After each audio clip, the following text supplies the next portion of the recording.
Bonjour, Philippe Guillaumy, j'exerce le métier de directeur financier de groupe. J'ai plus de 25 ans d'expérience de direction financière dans des groupes variés, à la fois en termes de secteur d'activité, avec une prédominance industrielle, et aussi en termes d'environnement, soit croissance importante, soit transformation ou mutation de métier, et tout ceci dans un contexte très international. J'ai été confronté en de multiples circonstances à des situations ou de crise de liquidité ou de difficultés financières sensibles où il faut prendre des actions qui peuvent être drastiques sur la maîtrise de la dette et dans des contextes de gouvernance qui peuvent être très différents. Mon message d'aujourd'hui s'adresse précisément au rôle du CFO par rapport à la gouvernance dans des contextes de crise de liquidité ou de difficultés financières. Et pour cela, je dresserai une typologie de 3 situations. Une qui est caractéristique de la direction financière au sein d'un groupe coté, plutôt centralisé, et 2 autres cas de figure qui sont ceux de groupes privés, non cotés,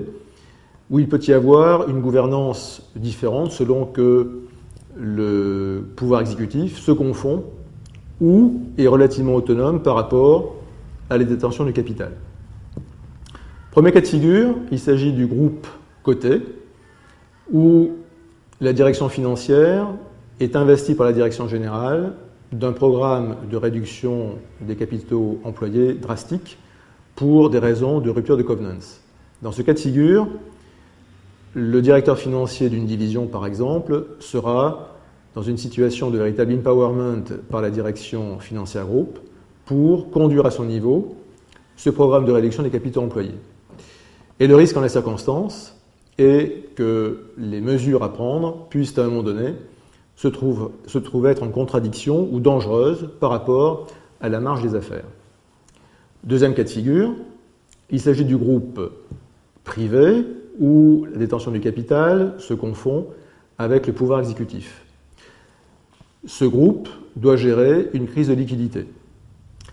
Et on peut imaginer que le directeur financier puisse se trouver en conflit avec l'actionnaire sur la stratégie financière à conduire, vis-à-vis notamment des bailleurs de fonds,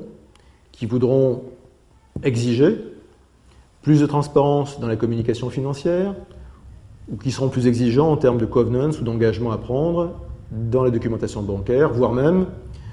passer sous les fourches codines d'un crédit syndiqué. En ce cas de figure,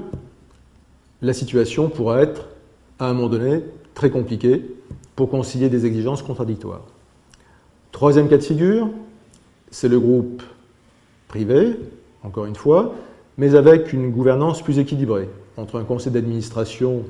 bien structuré et un pouvoir exécutif bien identifié, avec son comité exécutif. Et ce groupe aura, par exemple, à gérer le refinancement de sa dette dans un contexte d'investissement qui doivent être élevés pour mener des restructurations. Dans ce cas de figure, il faudra savoir concilier, pour le directeur financier, à la fois des mesures importantes dans le court terme pour donner des gages et au conseil d'administration et aux bailleurs de fonds sur le niveau de la dette, mais en même temps savoir engager les mesures de fonds essentielles pour inculquer une culture cash qui est insuffisante, voire inexistante. Et ces mesures de fonds sont souvent essentielles pour assurer la durabilité des efforts qui sont menés. Je pense en particulier à la formation elle-même sur les basiques du cash, à la capacité à établir avec de bonnes pratiques des prévisions de trésorerie, à se doter d'outils pour établir ces prévisions,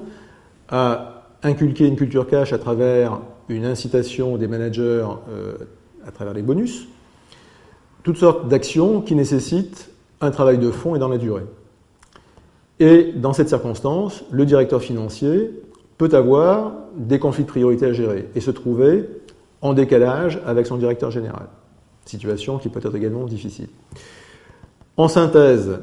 je voudrais dire que le directeur financier dans ces différents cas de figure est particulièrement exposé dans la gestion de la liquidité, dans la gestion de crise qui peut l'accompagner et dans la relation qui peut être tendue avec les banques. Et dans ces différentes situations, il devra adapter son attitude et son positionnement en fonction de la gouvernance en place. Ainsi, dans le groupe côté centralisé où la direction financière est très forte, il devra manifester, lorsque c'est nécessaire, suffisamment d'autorité pour faire prévaloir la vue ou la voix du business lorsqu'effectivement des mesures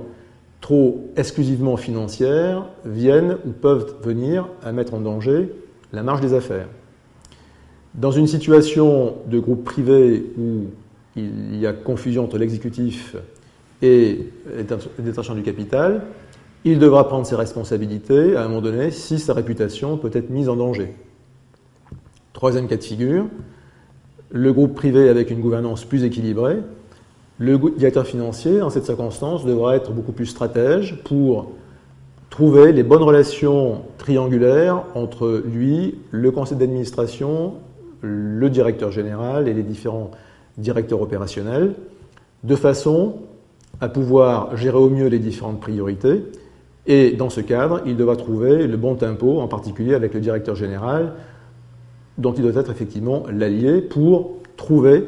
la bonne distance et avec les opérationnels et avec le conseil d'administration pour que les actions soient couronnées de succès.